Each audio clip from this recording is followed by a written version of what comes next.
कि हमें वही पता चल गया कि ये गेन है या लॉस है। तो कब पता चला? जब इंस्पेक्ट किया। तो वही उनकी स्टेज ऑफ कंप्लीशन होगी जो इनकी स्टेज ऑफ इंस्पेक्शन है।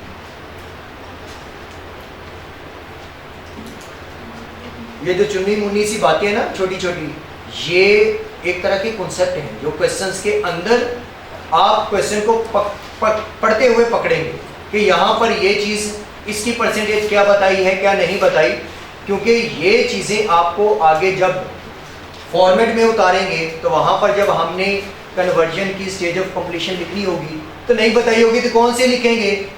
जो स्टेज ऑफ इंस्पेक्शन क्वेश्चन में होगी।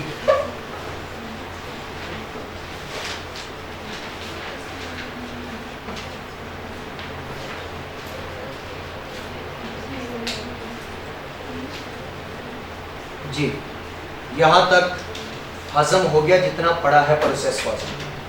जैसे आपने ओपनिंग का सवाल किया था 80% मटेरियल 70% कन्वर्जन। हाँ। इसमें अगर हम कन्वर्जन को इंस्पेक्शन निकाल लेते हैं स्टूडेंट को कैसे निकालेंगे? अगर उसमें इंस्पेक्शन आती है तो मटेरियल के एतबार से कैसे निकालें और कन्वर्जन, क्योंकि मैंने ये बोला था कि अगर तो नहीं बता रहा तो फिर क्या है कन्वर्जन के लिए बाकी 100%, और अगर बता देता है तो फिर तो पिक्चर ही क्लियर है। इंस्पेक्शन है 60%, मटेरियल 80% लग चुका है, तो मतलब इंस्पेक्शन के बाद आगे जाके लग चुका है तो वो सारा गया, वो तो 100% ही कंसीडर होगा ना, वो तो सारा गया। लेकिन अगर पीछे है तो मटेरियल का 40% ऐड करेंगे बाकी। अगर मटेरियल 40% लगा है, इंस्पेक्शन 60 पे जाके की और 60% पे जाके इंस्पेक्शन जब की तो हमने कहा कि यार ये तो काम नहीं चल रहा, तो कहते हैं कि इस पे मटेरियल कितना लगा था, वो कहते हैं 40%, तो हमने कहा फिर 40% की कॉस्ट ले, सारे की ना लो। तो ये छोटी छोटी बातें इंशाल्लाह इस चैप्टर के अंत तक सारी क्लियर होगी। जी, वर्किंग करके करें, क्योंकि हमने जब नॉर्मल लॉस लिखना है, नॉर्मल लॉस के सामने लिखें W1 वर्किंग 1। नॉर्मल लॉस कहाँ से आया, रेफरेंस दे दें, इंस्पेक्टेड यूनिट्स निकाले थे उसकी परसेंटेज लेके, तो इसे आप अलग से कर लें, वर्किंग में करें। ये कोई अलग हर क्वेश्चन के लिए फॉर्मेट नहीं है, क्वांटिटी की तरह वर्किंग करके करें, क्योंकि क्वांटिटी की वर्किंग किस लिए, आप नॉर्मल गेन या आप नॉर्मल लॉस निकालने के लिए, और इसकी वर्किंग किस लिए, नॉर्मल लॉस के यूनिट्स निकालने के लिए, तब जब इंस्पेक्शन स्टेज ऑफ इंस्पेक्शन बताई होगी तो ये दोनों वर्किंग में जाएंगे। बाकी आपके जो है वो फॉर्मेट्स वो क्वेश्चन के अंदर शो करवाने और ये वर्किंग में शो करवाने। जी, प्रोसेस कॉस्टिंग, यहां तक किसी बच्चे का कोई क्वेश्चन?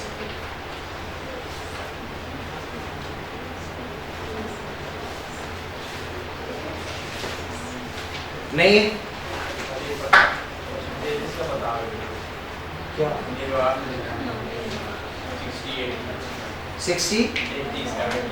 वो तो मटेरियल की बोली थी ना, उसको छोड़ के कन्वर्जन की है तो पूछिए। इंस्पेक्शन, अगर ये मैंने 4 सिनेरियोज बनाए थे डिफरेंट के, कहीं पर ओपनिंग ऐड हो रहे हैं, कहीं पर नहीं, कहीं पर क्लोजिंग लेस हो रहा था, कहीं पर नहीं हो रहा था, तो मैंने उसके अकॉर्डिंग डिफरेंट सिनेरियोज बनाए थे। अब अगर मैं ये कहूँ कि यार आपका एक प्रोसेस चल रहा है, उसकी इंस्पेक्शन स्टेज आप बता दें कि क्या रखी होगी, कोई भी एक सोच 60%। अब इंस्पेक्शन स्टेज है 60%, आप वो प्रोसेस जब 60 पे आएगा तो उसे चेक करेंगे। जब आप उसे चेक करेंगे मटेरियल के एतबार से वो 100% आपने मटेरियल प्रोसेस के बिल्कुल शुरू में ही सारा डाल दिया।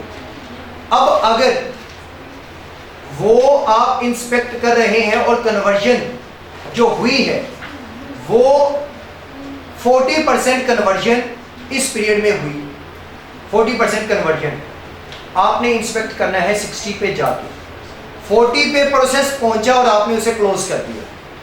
जब 40 पे वो प्रोसेस पहुंचा तो क्या वो इंस्पेक्ट हो चुका या नहीं? नहीं। तो क्या क्लोजिंग वाले यूनिट इंस्पेक्ट हो गए होंगे? नहीं। जब नहीं हुए होंगे तो इनपुट से लेस कर, लेकिन अगले ही लम्हे में या अगले ही दिन वो प्रोसेस दोबारा शुरू होने, कहां से शुरू होगा? 41 से 100 तक जाएगा, क्योंकि वो उसकी ओपनिंग बनेगी। जब 100 तक जाएगा तो 60 को क्रॉस करके जाएगा, तो फिर वो उस पीरियड में जाके इंस्पेक्ट होंगे, पिछले में नहीं हुए। तो ये परसेंटेज थी कि आपने सोचना है कि इस पीरियड में हुए या नहीं। अगर इसमें नहीं है तो फिर अगले में जाके होंगे। और पिछले पीरियड का कोई डाटा दिया है, जैसे कि ओपनिंग दिया है, उसको देख लेंगे इस पीरियड के स्टेज ऑफ इंस्पेक्शन के साथ कि इसके अकॉर्डिंग वो पिछले पीरियड में इंस्पेक्ट हो चुका था या नहीं। अगर तो हो गया था तो इसमें नहीं होगा, अगर नहीं हुआ था तो फिर इसमें इंस्पेक्ट होगा। अगर होगा तो ऐड है, नहीं होगा तो कुछ नहीं करेंगे। अगर नहीं हुआ था क्लोजिंग, नहीं इंस्पेक्ट हुआ तो लेस कर दो, हो गया तो कुछ नहीं करेंगे। ये वो दो बातें हैं जिसको मैंने डिसीजन रूल में लिख दी कि आपने स्टेज ऑफ इंस्पेक्शन को देखते हुए इसे करना है। और जब आप पास पेपर के क्वेश्चन करेंगे तो उसके अंदर स्टेज ऑफ इंस्पेक्शन है। ले जी, नए पेज पे आए। हाँ टाइम क्या हुआ? 55 मिनट। अभी पूरे असूलन 35 मिनट है। ना ना ना, माइंड को रेस्ट मिल चुकी थी टेक्स्ट के लेक्चर के बाद। और अगर आप वो सोच के बैठे हैं कि 20-25 मिनट अगर उन्होंने पहले फ्री कर दिया तो यहां से भी हो जाए तो यम पॉसिबल। मैं आज पहले ही ये सोच रहा था कि मेरे पास टाइम का मैं 2 घंटे का लेक्चर में कन्वर्ट करूं इसे 1.5 से, क्योंकि मैंने अगर इतने तफसील से जाना है तो टाइम तो चाहिए। वरना मैं इसका पास पेपर का एक क्वेश्चन पकड़ता जो डायरेक्ट इंस्पेक्शन स्टेज पे आता, फिर अंदर उसके चीजें सिखाता जाता और कहता कि ये करनी, फॉर्मेट रट लो और ऐसा आए तो ये कर लेना, ना आए तो ये चीजें गैप कर देना। यही बनता था ना, 3 दिन में तो ऐसे ही हो सकता था। लेकिन अगर इतना ऐसे उंगली से पकड़ के आहिस्ता आहिस्ता चलना सिखा रहा हूं तो इसमें यह है कि भाई इंपॉर्टेंट टॉपिक है, इसमें नंबर वेस्ट नहीं करते, किसी सूरत भी नहीं करने। अगर तो 18-20 का आता है ना, 18-20 का आएगा तो 15 का तो पक्का आएगा, तो अगर आता है तो ये वेस्ट ना करें। और इस दफा ये लॉन्ग बन जाएगा, शॉर्ट बन चुका है पिछले में। अब आएगा जी सबसीक्वेंट प्रोसेस, पार्ट बी। और पार्ट बी नहीं बल्कि इस चैप्टर का पार्ट ए का जूस बी, क्योंकि इस चैप्टर को हमने 3 हिस्सों में डिवाइड किया था। एक था कैलकुलेशंस, दूसरा था ज्वाइंट एंड बाय प्रोडक्ट और तीसरा था एंट्रीज। अभी हम कैलकुलेशंस में पार्ट ए जो मैंने लिखवाया था प्रोसेस 1 का, अब उसका पार्ट बी तब लिखवाया था सबसीक्वेंट प्रोसेस या प्रोसेस 2। तो अब हम सबसीक्वेंट प्रोसेस पे मूव करने जा रहे हैं। तो बी सबसीक्वेंट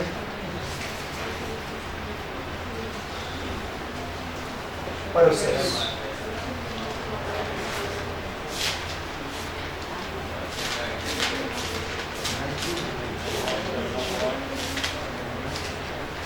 अगर P1 था तो P2 हो जाएगा, P2 था तो P3, P3 था तो P4, मतलब सबसीक्वेंट प्रोसेस। अब हम आए हैं उसका मसला नंबर 1।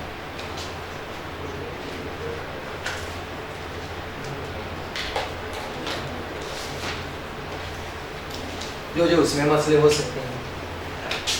अब अगला प्रोसेस अगर शुरू हुआ है तो पिछले का क्लोजिंग, अगले में ओपनिंग बनेगा।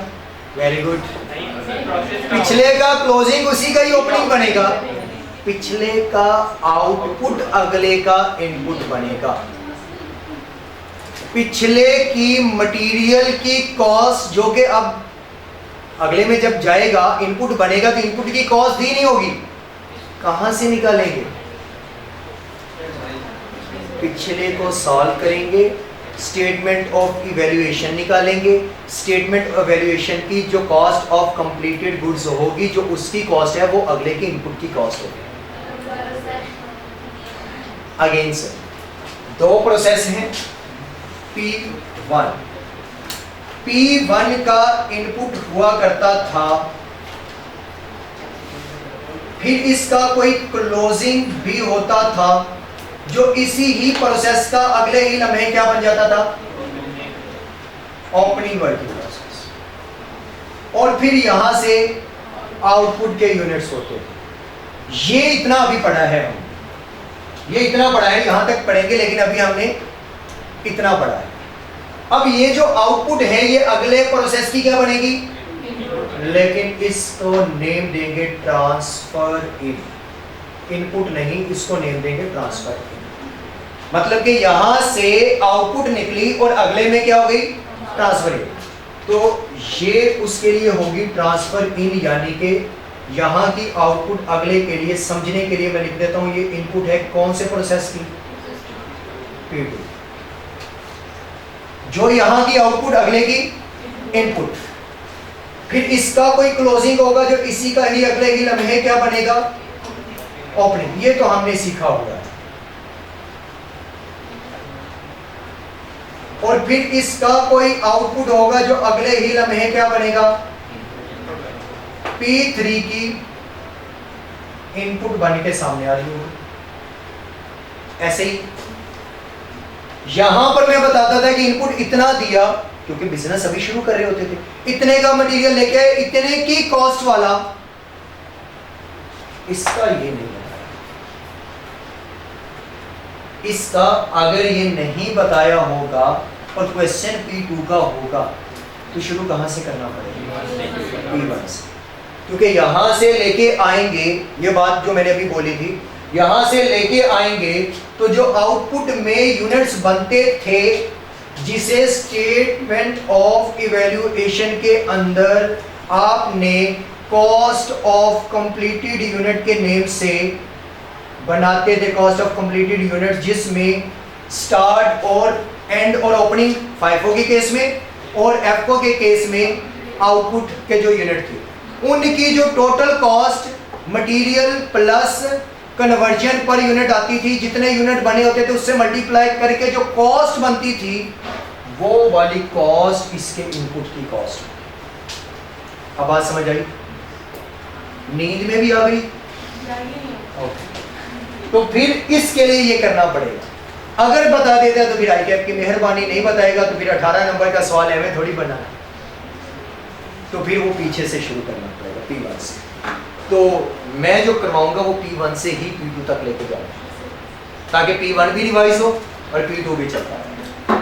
लेकिन हर एक क्वेश्चन नहीं, एक दो क्वेश्चन ऐसे जो पिछले से रिलेट करके लेके आऊंगा, और फिर जब इसका पार्ट B शुरू करेंगे तो फिर A से दोबारा यहाँ से शुरू करके एंड तक ले, ताकि जितना भी लेंथी क्वेश्चन, जितना भी मुश्किल बनाने की कोशिश करें, हमारे हाथ में कुछ ना कुछ हो कि हम उसे तरतीब में उतार सकें। पहला सिनेरियो ये है, no further material cost is incurred in process 2।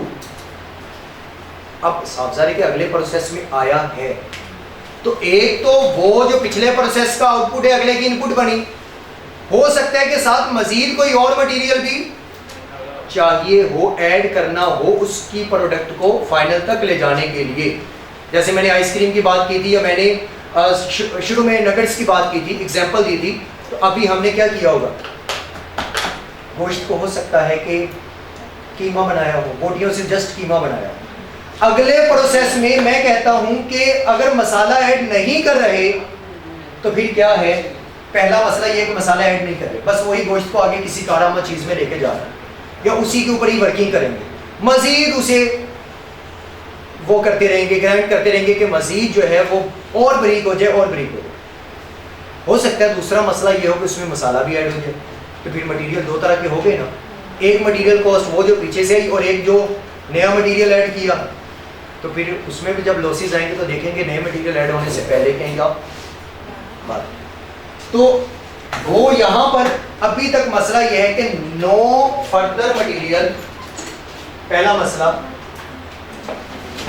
No further material cost added in कि बस जो पहले प्रोसेस से चीज आई है वही आगे प्रोसेस 2 में चली गई, कोई फर्दर मटेरियल ऐड नहीं हुआ, कोई फर्दर कॉस्ट मटेरियल की ऐड नहीं हुई, बस जो पीछे से पहले प्रोसेस का आउटपुट था वही इनपुट बना, जो उसकी कॉस्ट ऑफ कंप्लीटेड थी वही इसकी ट्रांसफर इन कॉस्ट बनी, क्योंकि इनपुट को अब यहाँ ट्रांसफर इन बोला है तो इसकी कॉस्ट, वहाँ की कॉस्ट ऑफ कंप्लीटेड यहाँ क्या कहलाएगी, ट्रांसफर इन कॉस्ट। तो वही कॉस्ट बस रहेगी, एडिशनल कोई भी कॉस्ट नहीं आएगी। तो अब जब इसे सॉल्व करें, इसके फॉर्मेट कैसे बनेंगे, तो इसके फॉर्मेट के लिए same calculations, same format as studied for process 1। जो हम प्रोसेस 1 के लिए पढ़ चुके हैं वो सारे के सारे वैसे ही रहेंगे, सिर्फ एक वर्ड चेंज होगा। अब मटेरियल की जगह मटेरियल नहीं बल्कि P1 या ट्रांसफर इन लिखा जाया करेगा। बस मटेरियल कॉस्ट की जगह पे मटेरियल कॉस्ट नहीं बल्कि P1 कॉस्ट आएगी, क्योंकि ये मटेरियल डायरेक्टली नहीं आया, ये आया है P1 से। तो फिर मटेरियल की जगह P1 कॉस्ट लिखेंगे, जहां पहले लिखते थे ना मटेरियल कॉस्ट, कन्वर्जन कॉस्ट। अब वो मटेरियल कॉस्ट की जगह पे जस्ट क्या आएगा, P1 कॉस्ट, और वो कॉस्ट ऑफ कंप्लीटेड यूनिट जो ट्रांसफर इन हुए हैं वो। बाकी सब कुछ सेम। तो लिखिए क्वेश्चन।